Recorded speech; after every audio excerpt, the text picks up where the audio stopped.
तो हम यहाँ पर देख लेते हैं कि क्या कुछ किन किन राज्यों में क्या क्या होने जा रहा है, कितने राज्य हैं। 49 सीटों पर आज होने जा रहा है वोटिंग। और सबसे पहले जिस तरह से सुमित ने कहा कि मतदाताओं से यही अपील रहेगी कि वो ज़्यादा से ज़्यादा संख्या में बाहर निकलें और अपने मताधिकार का इस्तेमाल करें। ये मौका 5 साल में एक बार आता है, तो इसे आपको बिल्कुल नहीं छोड़ना है। तो यहाँ पर देख लेते हैं कि किसकी कितनी रफ्तार रही है। अगर फेज़ 5 की हम बात करें, यहाँ पर जो राज्य हैं वो 8 हैं, 49 सीटें आप देख रहे हैं। यहाँ पर बिहार की 5 सीटों पर यहाँ पर मतदान जो है वो होने जा रहा है। किन किन राज्यों में कितनी सीटों पर मतदान हो रहा है वो दिखा रहे हैं। झारखंड की 3 सीटें हैं।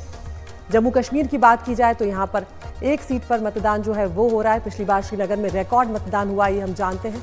महाराष्ट्र की बात करें तो 13 सीटों पर मतदान हो रहा है। महाराष्ट्र बहुत ही महत्वपूर्ण है और आज ये देखना भी अहम होगा कि जो सितारे हैं, जो सेलिब्रिटीज़ हैं महाराष्ट्र में, मुंबई में, वो किस तरह से बाहर निकलकर वोट करते हैं। ओडिशा की बात की जाए, विधानसभा चुनाव भी हो रहे हैं। लोकसभा की 5 सीटों पर ओडिशा में चुनाव हो रहे हैं। उत्तर प्रदेश की 14 सीटें जो हैं उस पर मतदान आज हो रहा है। और पश्चिम बंगाल की बात की जाए तो यहाँ पर 7 सीटों पर मतदान जो है वो हो रहा है।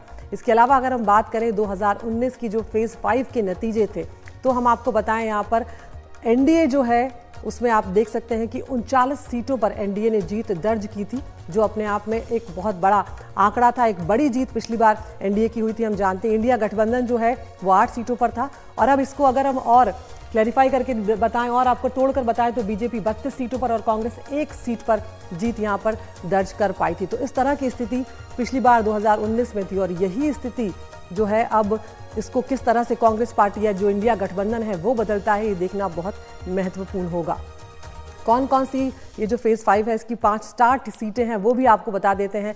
लखनऊ जो है, जहां पर रक्षा मंत्री राजनाथ सिंह इस वक्त मैदान में है, उनका परीक्षा होगी। एक बड़ा चेहरा वो है बीजेपी का और उसके अलावा गढ़ उनका ये माना जाता है। रायबरेली की हम बात कर रहे हैं, जहां से पहली बार राहुल गांधी जो है वो चुनाव लड़ने जा रहे हैं। अमेठी से चर्चाएं चल रही थी, लेकिन उन्होंने सीट अपनी बदली है। अपनी मां की सीट पर अब वो यहां पर लड़ने जा रहे हैं। इसके अलावा हम बात करें अमेठी की, तो यहाँ पर बीजेपी की दिग्गज स्मृति ईरानी, उन्होंने 2019 में राहुल गांधी को हराया था। इस बार एक बार फिर वो मैदान में है। मुंबई नॉर्थ की अगर यहाँ पर बात की जाए तो केंद्रीय मंत्री पीयूष गोयल जो है वो मैदान में है। बहुत दिलचस्प होने वाला है यहाँ पर भी मुकाबला।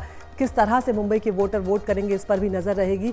अब हम आपको बिहार अगर ले चलें तो यहाँ पर एलजेपी जो रामविलास पासवान की है, उसमें चिराग पासवान हाजीपुर से चुनाव लड़ रहे हैं। बड़ा चेहरा है, एनडीए गठबंधन के साथ वो लड़ रहे हैं। और यहाँ पर अगर हम बात करें बारामूला की, तो उमर अब्दुल्ला बारामूला सीट पर यहाँ पर मैदान में है। और इसके अलावा एक बार फिर अगर हम मुंबई में चले तो मुंबई साउथ में जो है अरविंद सावंत जो है शिवसेना उद्धव ठाकरे जो है उस गुट के उम्मीदवार हैं। तो ये बड़ी सीटें रहेंगी जिन पर हमारी नज़र रहेगी, बड़े चेहरे रहेंगे।